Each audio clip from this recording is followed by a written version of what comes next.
Daughter got married without telling me. Her stepfather walked her down the aisle. She claimed I was a stranger to her. Now after her mom passed, and her stepfather committed suicide, she wants a relationship and my help with funeral plans. I'm a 51-year-old man. My daughter is 24. I haven't been in her life since she was about 13, not by choice. Her mother, Carla, made sure of that. We divorced when Maddie was 11, and from that point on, it was like I was watching my own kid be turned against me in real time, and there wasn't a single thing I could do about it. When we split, Carla played every legal game she could. Full custody, supervised visits, false accusations about my temper, lies to the court. You name it, she did it. I spent 5 years trying to get some kind of footing with my daughter. Birthdays, holidays, just a few hours on a weekend, I would have taken anything. Every time I got close, Carla filed something new, or stirred Maddie up just enough that she'd stop talking to me again. I kept showing up for a while. There was one Christmas I remember vividly. I'd gotten her this necklace, simple, nothing expensive, just a piece I thought she'd like. I drove to Carla's place just to try hand-delivering it. Next thing I knew, I had police at my door with a notice that I'd violated her restraining order. That was my last attempt to push through that wall. After that, I stopped trying to fight a system that had already decided I didn't matter. Carla married a guy named Dennis around the time Maddie was 14 or 15. He was a successful contractor, built houses, drove a big truck, loved sports, basically the walking stereotype of dad material if you asked a suburban Pinterest board. From what I heard, he spoiled Maddie. Trips, expensive guitars, front row concert tickets. He filled the space I wasn't allowed to be in. Eventually, Maddie took his last name. I didn't find out directly, I saw it on some local charity post she was tagged in online. First name, Dennis's last name, with Carla smiling in the background like they'd always been this one perfect family. It stung, but I had already been reduced to background noise in her life, so I just stopped checking after a while.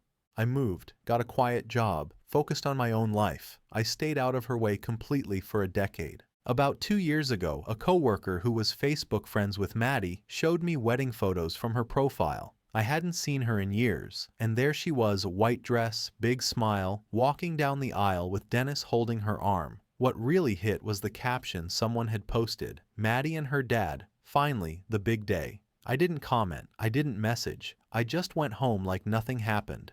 Now fast forward to 2 weeks ago. I got a text from a number I didn't recognize. Just said, "Can we talk?" I ignored it. A day later, I got another. "It's Maddie." That one made me stop. I didn't respond right away. I waited. She eventually sent a longer message. Said her mother had passed from cancer. It had been a long battle, apparently. I had no idea she was even sick.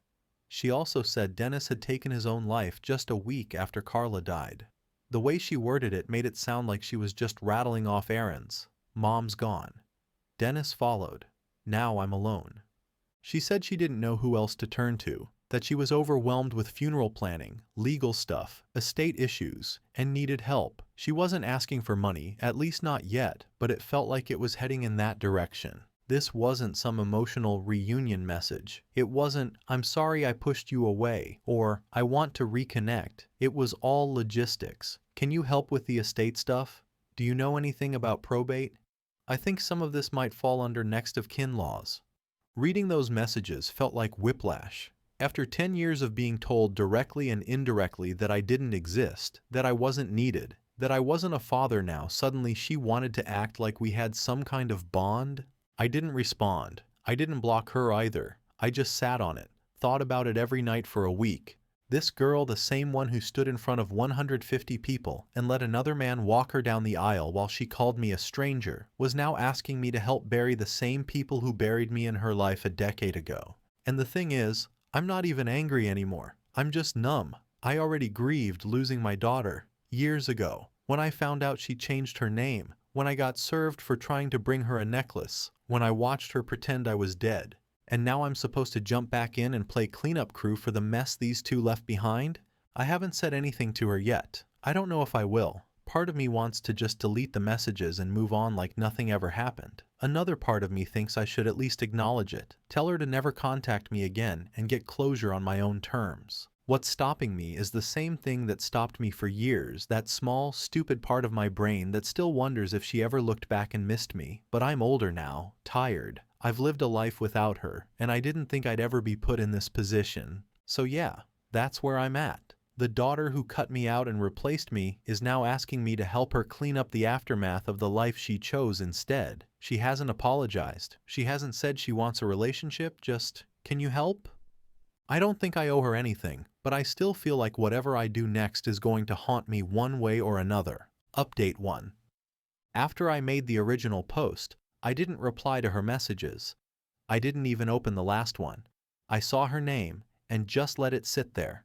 I already knew if I gave even a half response, it was going to turn into more than I ever agreed to deal with. I went and spoke to a lawyer just to be sure. I asked if there was any situation where I'd be on the hook for any of this, financially or legally. He confirmed what I already suspected. I had no legal ties to her, her mother, or Dennis. There's no estate stuff that's mine to handle. She just didn't want to deal with it on her own. I thought that'd be the end of it. But 3 days later, my sister showed up at my house. Not a call, not a text. Just rang my doorbell out of nowhere like it was 2008 and we were still doing family BBQs. She didn't come alone either, brought some store-bought muffins, and that looked like she was about to stage an intervention. I already knew where it was going. I just let her in because I didn't feel like making a scene on my front lawn. She started in right away with, "She's still your daughter, and you have no idea what she's been through." I just let her talk. Apparently, after I didn't reply to Maddie went digging through her contacts and reached out to my sister. I don't even know how she got the number. We haven't exactly been close in recent years. According to my sister, Maddie was barely holding it together and was completely lost after Dennis's death. Said she had no one left. I asked why she wasn't turning to Dennis's family for help. My sister got quiet at that. That's when she admitted that Maddie had burned a lot of bridges recently. Carla's side of the family was already distant, but even the ones who showed up when she got sick left angry. Apparently, Maddie kept Carla's condition a secret until the very end. Carla had been battling cancer for over a year, and Maddie didn't tell anyone until the final weeks. Nobody even got to say goodbye. Worse, while Carla was still alive, Maddie sold their grandmother's house, Carla's mom's place, behind her back. The house had been passed down through 3 generations. Apparently, it was supposed to go to one of Carla's cousins or something. But Maddie put it up on the market and flipped it while Carla was in hospice. I don't know how she managed it legally, but the family lost it and cut her off completely. Then there's Dennis's side. I didn't know this part until my sister said it. Dennis's adult kids, he had 2 from a previous marriage, had been fighting with Maddie for months.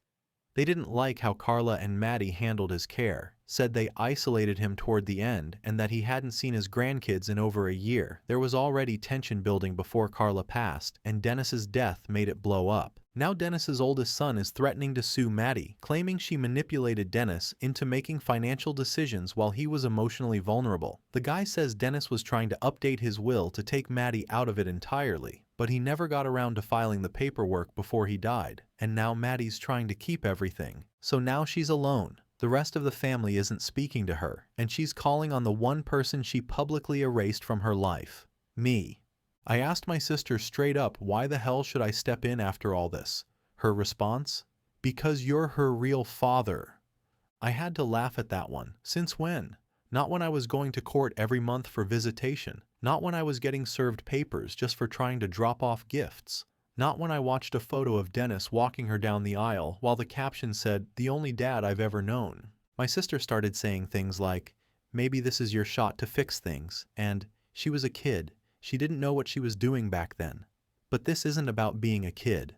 Maddie's an adult now. She made adult choices. She cut people off, hid major things from the family. And now that her safety net is gone, she's scrambling. And let's be real, she didn't reach out because she missed me. She reached out because she's in over her head and doesn't want to face this stuff alone. When my sister realized I wasn't budging, she got frustrated, said Maddie was going to spiral and that I'd regret not stepping in if something happened to her. I reminded her that this same girl let the world believe I was some washed-up deadbeat for 10 years. She chose her fantasy version of a family and stuck to it until it collapsed. Now that she's finally hit the wall, it's not my job to come sweep up the pieces. After my sister left, I got another message, a voicemail this time, from Maddie. I didn't answer, but the tone wasn't the same as before. She sounded pissed, said something along the lines of, Fine, stay out of it like you always have. Just know I'll tell everyone you let me drown. So now we're at that stage. Guilt-tripping and framing me as the absentee dad again, like I haven't already lived through that script. I haven't responded and I don't plan to. If she wants to keep rewriting the story so she's always the victim and I'm the villain, she can do it without me. For now, I've blocked her number. If she wants something from me, she can go through a lawyer like her mom used to. I've already lost a decade to this girl, and I'm not giving her another one because her life plan blew up in her face. Update 2. I thought after that voicemail and blocking her number, things would settle. I figured she'd move on to someone else who still had some sympathy for her. What I wasn't expecting was to get dragged into this through the legal back door. I got a letter in the mail about a week and a half after everything with my sister blew up. At first, I thought it was junk, one of those fake legal notices trying to scare you into calling some scam number. But it wasn't. It was a formal court notice. I was being subpoenaed. Turns out Dennis's older kids followed through. They're suing over his estate, mainly over property, account access, and a change to the beneficiary on one of his life insurance policies that mysteriously happened just 3 weeks before he died. Their lawyer filed suit claiming emotional coercion and undue influence, and right in the middle of the documents was my name.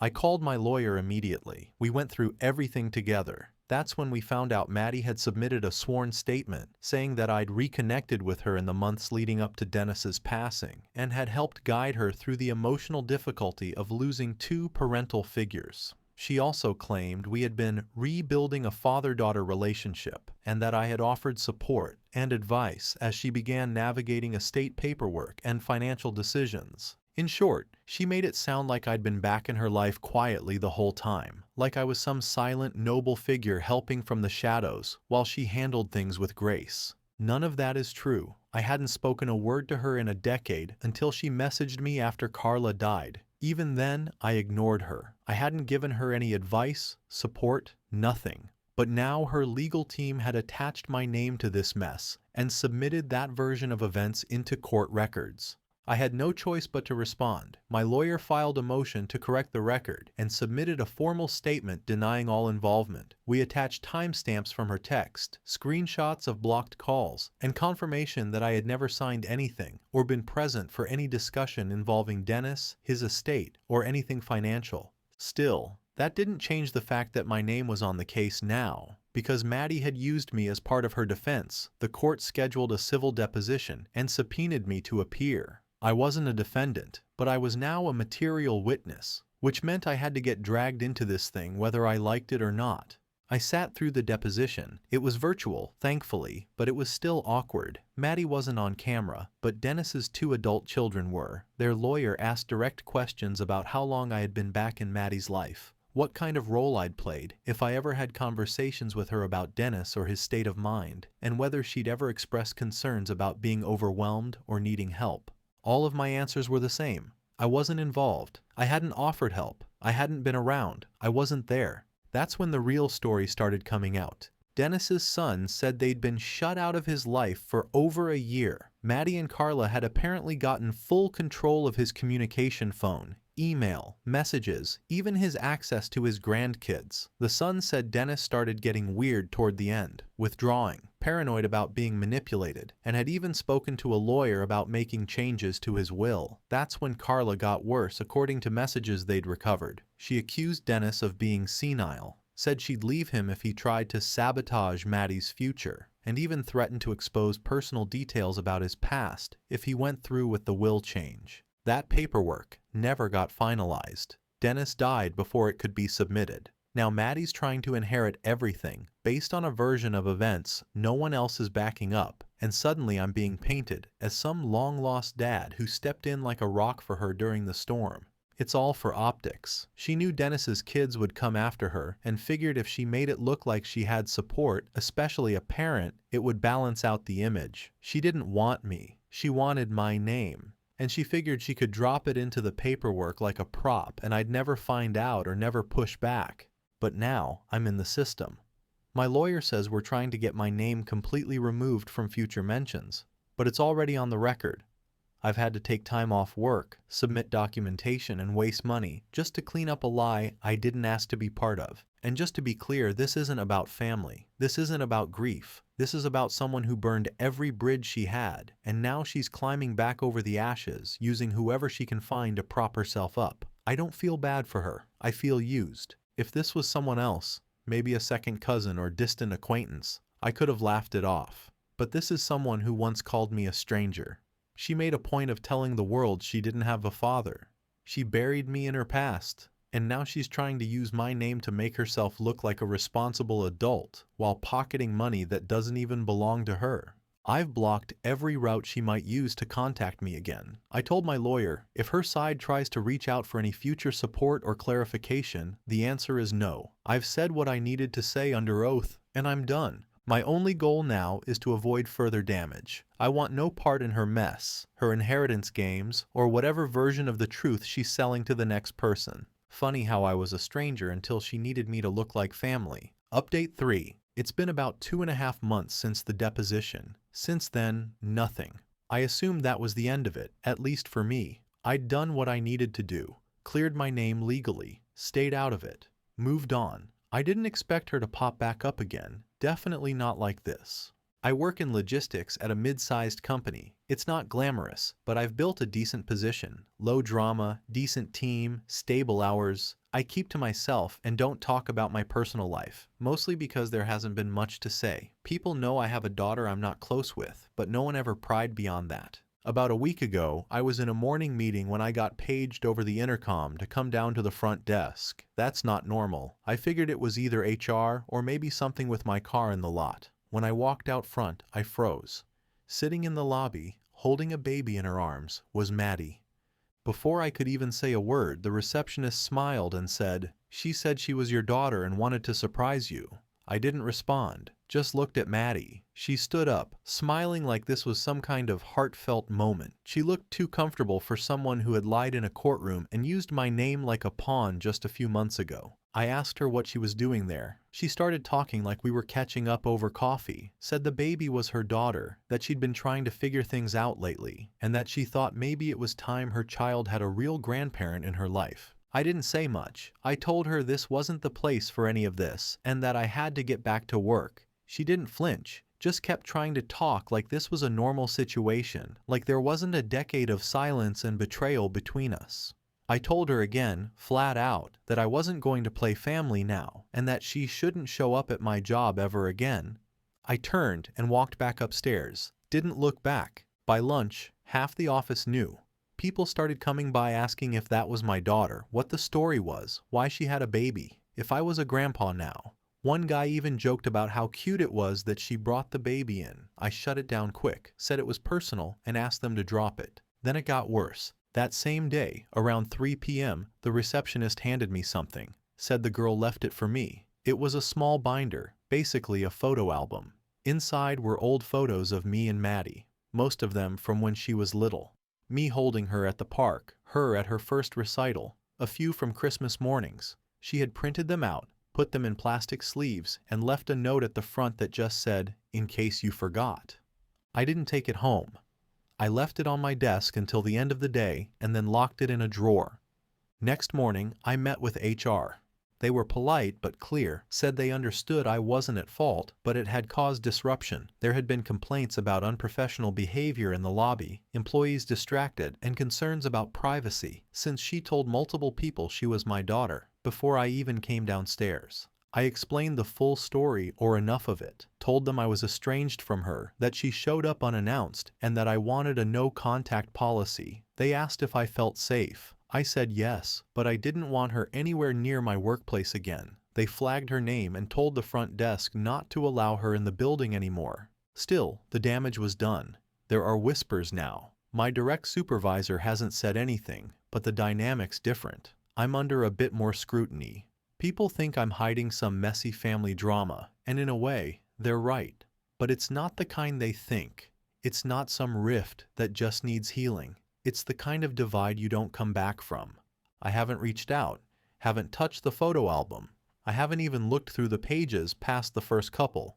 I'm not interested in nostalgia. That version of her, the kid in those photos, is long gone. replaced by someone who cut me out completely, built a life without me, and then tried to use me like a legal tool when things got complicated. And now, when all the lies and manipulation have left her alone, she's trying to walk back into my life through the side door. She doesn't want me. She wants access. She wants the image. The father she told everyone didn't exist suddenly fits her narrative again, but only now that there's a baby, and she's realizing she's on her own. The thing is, I'm not angry anymore. I'm not even bitter. I'm done. The kind of done where you stop hoping they'll change. The kind of done where you stop wondering if it could have gone differently. I already said my piece when I walked out of that deposition. She's made her choices. So have I. I've got HR's help locking down my workspace. I've flagged her number with security. My lawyers updated her team that any future contact, direct or indirect, will be treated as harassment. I've told my sister not to contact me again if it involves Maddie. Final update,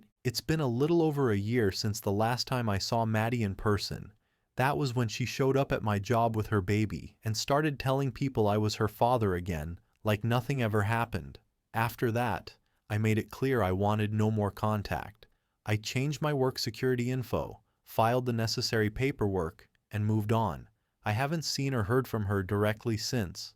But 2 weeks ago, something else showed up in my mailbox. It was a thick envelope sent by a law office I didn't recognize. Inside were scanned documents, a copy of a written statement, and a USB drive. Attached to it was a cover letter from a private investigator working for Dennis's oldest son, the one who's been trying to untangle the mess Carla left behind after her passing, and Dennis's SewerSide. Turns out they went through a storage unit Carla rented out in her name in another city. They found old computers, some financial paperwork, random photos, and a box of journals. Inside that box were handwritten pages and cassette recordings. I didn't listen to the audio, but the written statements were enough. Carla had recorded herself venting about everything: the divorce, the custody battle, even her second marriage. Some of the pages were her writing about how to handle Maddie during court. In one, she flat out wrote that she was coaching Maddie to say certain things about me to help with the restraining order. She wrote about lying to the court about things I never did, just so she could get full control and move on with Dennis without interruption. She also admitted Dennis wasn't on board at first, but she manipulated him slowly, playing him against his own family and cutting off ties with his kids so Maddie could get everything.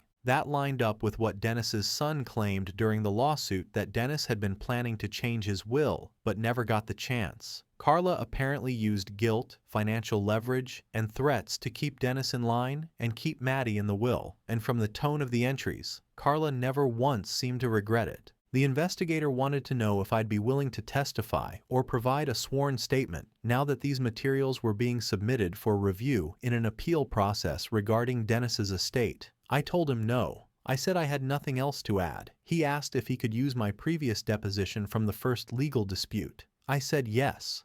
I thought that was the end of it. Then, 5 days ago, I got an email from Maddie. It was the first time she'd contacted me directly in over a year. The message was long, not in a heartfelt way, but more like someone spiraling who doesn't know what to do anymore. She said she'd been shown copies of Carla's journals and recordings. She said she didn't know what to believe anymore, whether she really remembered things right or if her memories had been manipulated. She said she didn't understand what was real and what wasn't, or who her mother really was, or who I even was.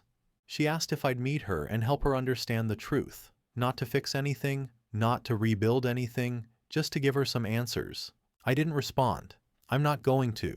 Because here's what I know. I spent years trying to be part of her life. I took court routes. I tried being patient. I tried writing letters and emails. I tried showing up to events I wasn't invited to just to show support from the back. Every attempt got blocked, erased, or used against me. She called me a stranger in court. She told people I was emotionally unstable. When she got married, she let another man walk her down the aisle and said he was the only father she'd ever had. She put that caption under a wedding photo. I wasn't even mentioned. And when she needed help, not because she missed me or wanted to know me, but because the people who replaced me were gone, then I suddenly became convenient again. And even then, it wasn't real. She lied in court about us being close just to win a case. She used my name like a piece in a legal strategy. When that failed, she tried bringing a baby into my office like some kind of reintroduction package. She played the grandparent angle because she thought maybe that would force me into softening up. Now that the truth about Carla has come out, she wants me to fill in the gaps. But that's not my job anymore. I didn't raise the version of Maddie that exists now. I wasn't allowed to. Carla made sure of it. She built that version. She shaped her worldview. She gave her the fake stories and the twisted loyalty. And when the foundation finally cracked, I wasn't going to be the one crawling through the rubble to try and rebuild something that I never had a hand in constructing to begin with. Maddie says she doesn't know what's real. Maybe that's true, but I do. I know what's real. I know I was kept out. I know I was erased. I know I was only pulled back in when everything collapsed. And I know I was never seen as a father until it was useful to have one again. I'm not angry, not anymore. I'm not bitter. I'm just done. If she wants to know who her mother really was, she's got Carla's journals. If she wants to know what really happened with Dennis's family, they've been more than willing to talk. If she wants to know who I am, there are a dozen photo albums from when she was a kid that can remind her. And if that's not enough, she'll have to make peace with what she doesn't know. Because the version of me she wants to talk to the man who still wants to explain himself, who still wants to be understood, that guy's been gone for a long time. And the truth is, when you treat someone like a stranger for years, you don't get to expect them to turn into family again when it's convenient. I didn't respond to her email. I won't.